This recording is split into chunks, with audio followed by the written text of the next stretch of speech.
Hi friends, welcome to Jillu channel. இன்றைக்கி நம்ம எல்லாருக்குமே ரொம்ப பிடிச்ச போலி ரெசிபி, அதுவும் பருப்பு போலினா எல்லாருக்குமே ரொம்ப ஃபேவரெட்டு. பாருங்கள் எந்த அளவுக்கு நல்லா சாஃப்டாக வந்து இருக்குது. அதுவும் உள்ளே இருக்கிற அந்த ஸ்டஃபிங் எல்லாம் பாருங்கள், அந்த பாக்கெட்ஸில் அவ்வளோ அழகாக இருக்குது. இப்போ அது செய்கிறதுக்கு ஒரு பாத்திரத்தில் 2 கப் அளவுக்கு மைதா மாவு, நீங்கள் எந்த கப்பு வேணாலும் எடுத்துக்கலாம். நான் இன்றைக்கி டம்ளரில் தான் எல்லாமே மெஷர் பண்ணியிருக்கேன். இப்போ அந்த மாவு கூடவே ஒரு சிட்டிகை சால்ட்டு, 1/4 டீஸ்பூன் மஞ்சள் தூள் எல்லாமே சேர்த்து நல்லா இந்த மாதிரி வந்து மிக்ஸ் பண்ணி விட்டுடலாம். நான் இன்றைக்கி ஸ்பூன் வந்து மிக்ஸ் பண்ணியிருக்கேன். ஸோ இந்த மாதிரி மிக்ஸ் பண்ணிட்டதுக்கப்புறமா 1 டீஸ்பூன் வந்து நெய், அப்படி இல்லைனா எண்ணெய் கூட வந்து நம்ம சேர்த்துக்கலாம். நல்லா இந்த மாதிரி கையை வச்சு நல்லா மிக்ஸ் பண்ணி விட்டுடலாம். ஃபுல்லாக எல்லாமே மஞ்சள் தூள், சால்ட்டு, நெய் எல்லாமே மிக்ஸ் ஆகிட்டு வர மாதிரி. இப்போ கொஞ்சம் கொஞ்சமாக இது கூடவே தண்ணியும் சேர்த்து நல்லா இந்த மாதிரி பிசைஞ்சு எடுத்துக்கலாம். மாவு கையில் ஒட்டுற மாதிரி தான் வந்து இருக்கும் கொஞ்சம், அப்போ தான் நல்லா சாஃப்டாகவே வந்து இருக்கும். ஸோ இது வந்து பார்த்திங்கன்னா ஒரு மணி நேரம் பக்கம் ஊறட்டும்.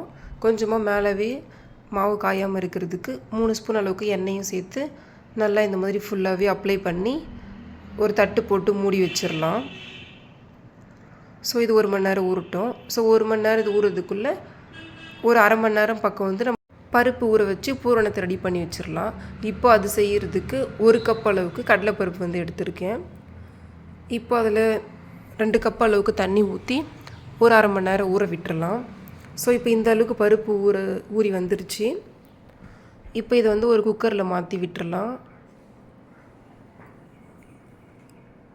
1.5 டம்ளர் அளவுக்கு தண்ணி இது கூடவே சேர்த்து 4-5 விசில் விட்டு வேக வச்சு எடுத்துக்கலாம்.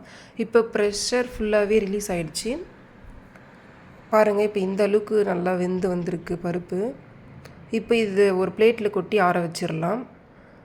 இப்போ பருப்பு வந்து நல்லா ஆறிடுச்சு. இப்போ அது ஒரு மிக்சர் ஜாரில் சேர்த்து இது கூடவே நல்ல வாசனைக்காக 3 ஏலக்காய் வந்து சேர்த்துக்கலாம்.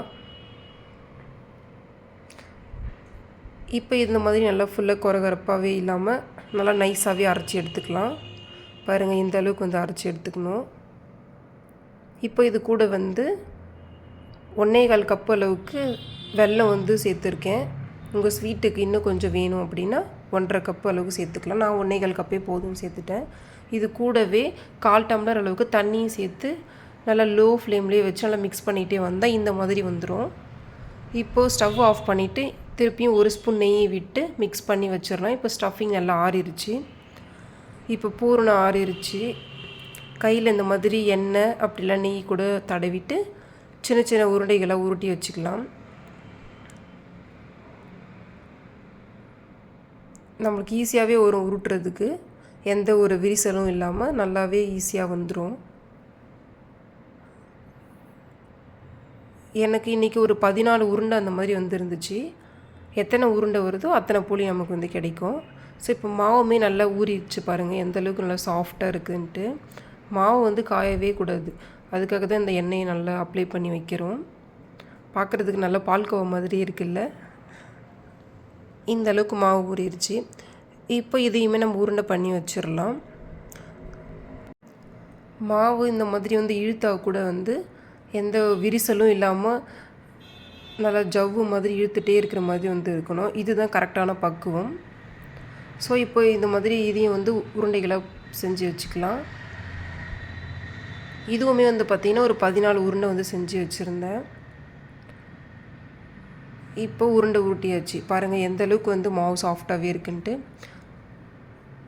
இப்போ ஒரு வாழை இலையில் இந்த மாதிரி எண்ணெய் அப்படிலாம் நெய் அந்த மாதிரி அப்ளை பண்ணி வச்சுக்கோங்க. ஃபுல்லாகவே நல்லா இந்த மாதிரி அப்ளை பண்ணியாச்சு. இப்போ அதில் இருக்கிற ஒரு உருண்டையை எடுத்து நல்லா இந்த மாதிரி வந்து தட்டி வச்சுக்கலாம். நல்லாவே ஒரு ஈஸியாக தட்டுறதுக்கு.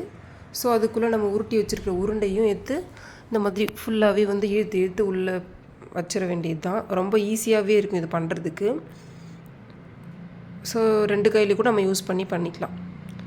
இந்த அளவுக்கு வந்து ஃபுல்லாகவே வந்து தட்டி வச்சிடலாம். பூரணம் எதுவுமே வந்து வெளியே லீக்கவே ஆகாது.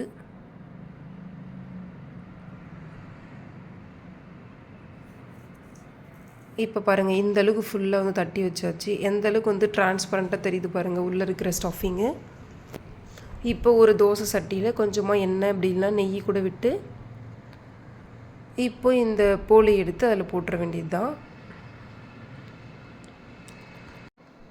இது மேலேயே கொஞ்சமாக வந்து எண்ணெய் விட்டு 2 பக்கமும் லைட்டாக எண்ணெய் தடவி திருப்பி போட்டு வேக வச்சு எடுத்துக்கலாம். ஹை ஃப்ளேமில் வைக்கக்கூடாது, கொஞ்சம் மீடியம் ஃப்ளேம்லேயே வச்சு வேக வச்சு எடுத்துக்கலாம். இந்த மாதிரி இடையில் லைட்டாக எண்ணெயும் அப்ளை பண்ணி திருப்பி போட்டு பண்ணிங்கன்னா இந்த அளவுக்கு லைட்டு ப்ரௌன் கலராக மாறும்போது நம்ம எடுத்து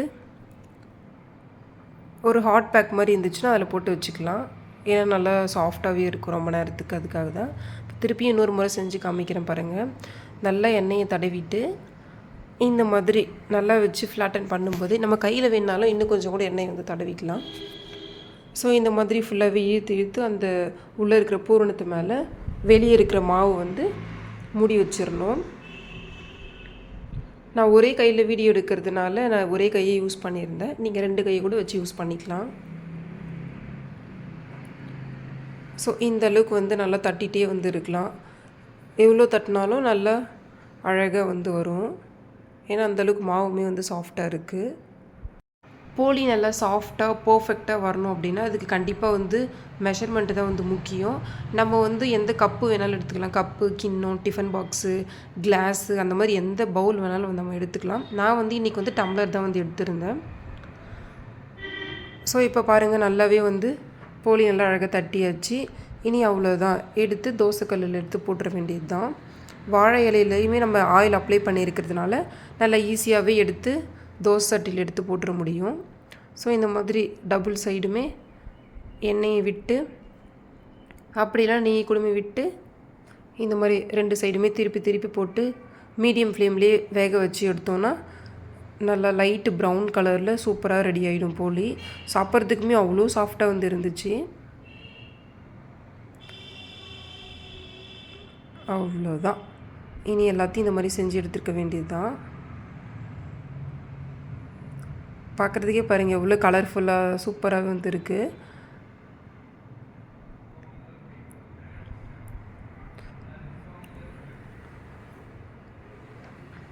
அந்த ஸ்டஃபிங் அப்படியே சாப்பிட்றது கூட வந்து நல்லா தான் வந்து இருக்கும். இருங்க இப்போ நான் பிரித்து காமிக்கிறேன் பாருங்கள். எந்த அளவுக்கு வந்து சாஃப்ட்னஸ் இருக்கிறதுனால அவ்வளோ அழகாக வந்து பிரிஞ்சு வருது. உள்ளே இருக்கிற பூரணமும் பாருங்கள் எந்த அளவுக்கு சாஃப்டாக இருக்குன்னு. இனி இதை அப்படியே சாப்பிட வேண்டியது தான். நீங்களும் ட்ரை பண்ணி பார்த்துட்டு எப்படி இருக்குன்னு கமெண்டில் ஷேர் பண்ணுங்கள்.